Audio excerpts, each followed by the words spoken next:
Hello students, welcome to the channel Educational Era. Today in this video we will talk about educational psychology. Educational psychology has different dimensions.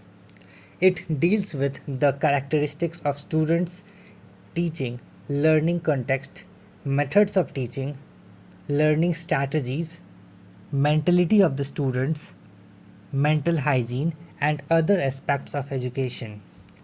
Teacher is responsible for the development of student in all three dimensions of human behavior, namely cognitive, affective, and psychomotor.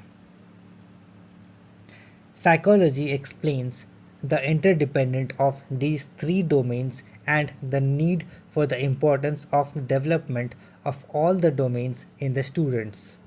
Thus, the knowledge of psychology will help the teacher in self-understanding, developing professional skills, and fulfilling social demands. That's all for today in this video. Thank you so much for watching. Please do subscribe to Educational Era.